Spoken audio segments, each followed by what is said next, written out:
In this video, we had a subscriber request. Stay tuned.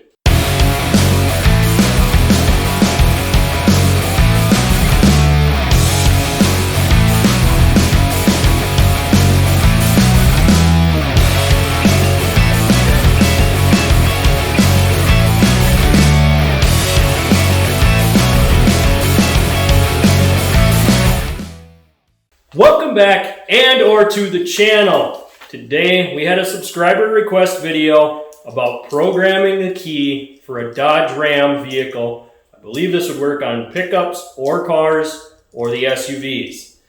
The only restriction that I saw was that it had to be older than 2010. Now, I've already programmed my keys. I've already done this in a video. If I get a chance, I'm going to go ahead and link that in the description down below. That way you can check out that video on how to program it. What I'm going to do is do a rough kind of run through on how you would do this if you only had one original key. From everything I've been able to find online, the code is the same for every single key you program. So you wouldn't necessarily have to have two keys to do this setup. You could do it off of one original key. The only trick is you'd have to put the key in, cycle it, turn it off, pull it back out, stick the key back in, and click it again for the 15 seconds until the security light flashes. We'll go through the quick setup, but I'm not going to stick another key in it. What I'll do is I'll just pull it out, let the time run off on it, and then I'll be fine. But I do have the instructions. Like I said, there's websites out there to download these instructions. Remotes, something.com, don't use that exact one, but if you look up remotes.com, you'll probably find the one I'm talking about. I can't drop their official website because I don't have their permission. So just look up remotes.com, you'll find for car key fob programming. And they'll have more than just the Dodge Ram. They'll have GMs, they'll probably have even some newer stuff, maybe Kia. So if you have a key, you might be able to program. Now, the thing is at a certain point, the programming got so advanced that you had to take it into a dealer or an actual key programming mobile setup that you see around. And they had to program the key because you needed a computer to be able to relay the info back to the transmitter because there's a certain code that it wouldn't transfer to the key. If that's the case, you're stuck. You either have to call one of those mobile companies to come out and program and cut you a key, or take it to the dealer. And the dealers are usually going to be more expensive. Now, if you have an in with the dealership, you bought the vehicle there and do all your service work, they may program it for free.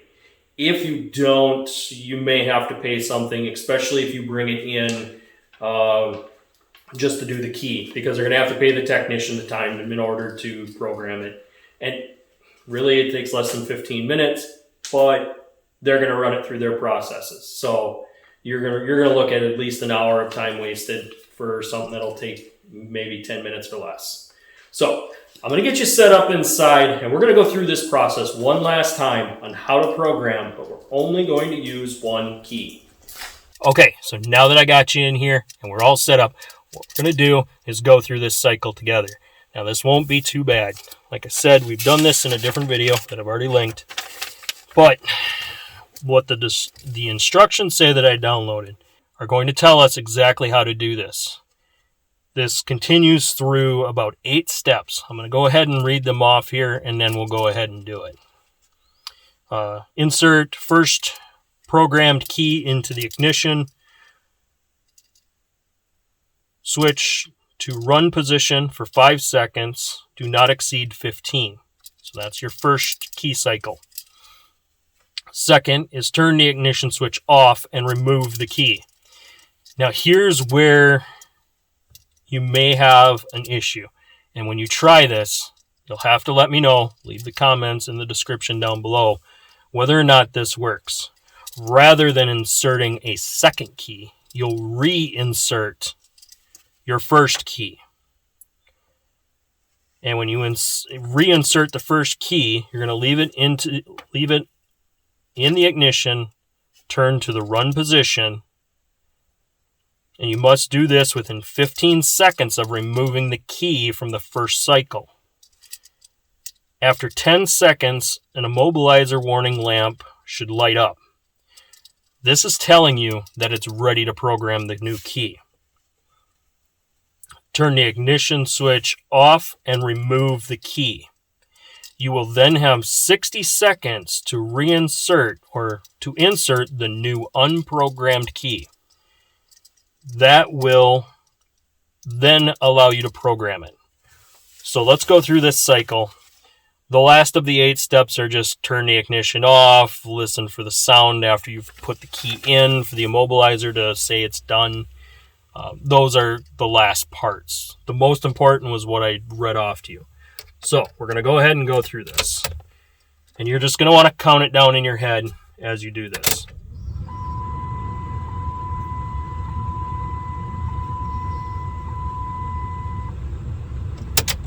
Okay, that was 5. I'm going to pull it out, stick it back in.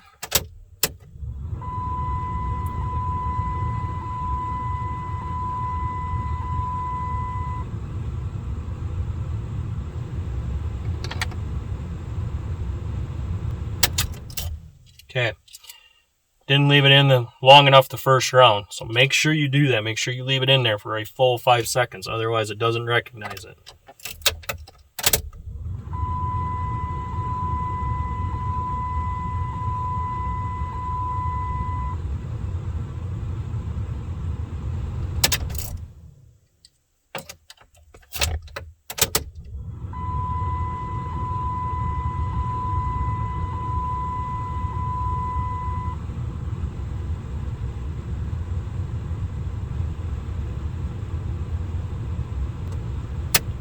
Okay, I'm hitting some kind of complication here. I'm wondering if this programmed key won't program other keys. So what I'm going to do is I'm going to go and grab the original ignition key for the truck, because there might be a separate code in your original key that would allow you to activate the key programming sequence. This is something really important to find out, because this could throw a wrench in if you have one of these keys that are programmed this way and you wanted to add keys. Then you're forced to go to the dealership. So let me go grab that original.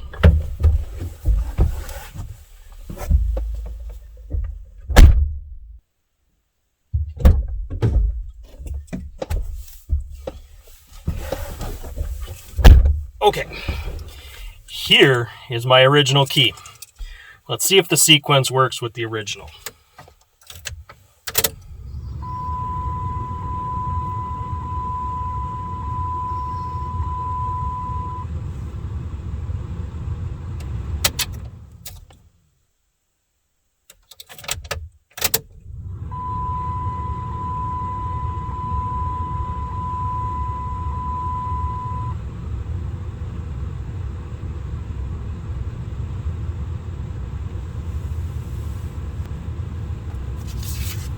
Okay, it is not working with just one.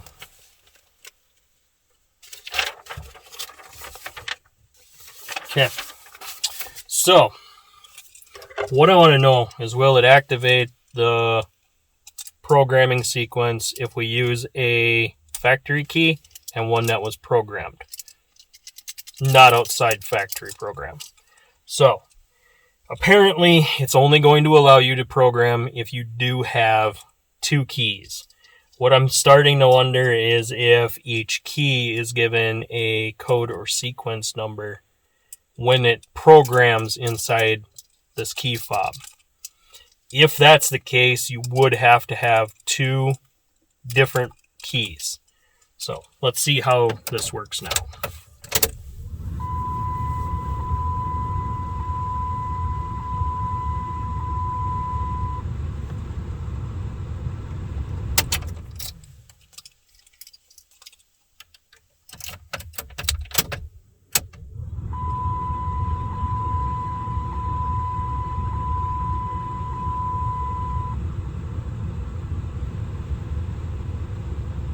Okay, the light did come on. So what this does tell me is that you do have to have two separate keys. And if you only have one, if the vehicle only came with one key, you will have to go to the dealer because they are going to have to program the code for the second key. It won't just pick up off of one key. If you already have two, you can program multiple for other situations. If you want to have an extra spare somewhere or something like that, you can program it with two keys, but not just one key. Unfortunately for the subscriber that requested this video, you're not able to program off of one key. I'm glad we tried it. I'm glad we got this video out there and get the information out. You will need two separate keys because apparently each key is given its own code. And as long as it's given its own code, you have to use two keys. And what it's trying to do is to make sure that somebody's not hijacking the vehicle with just one key. I get why they did it. But for people who only have one key, that only leaves one option. Getting a hold of either a mobile company to program that second key for you or taking it to the dealer. And I believe somebody was quoted $90 just to program the key. Now, I don't know if that was program and cut or if it was just programming.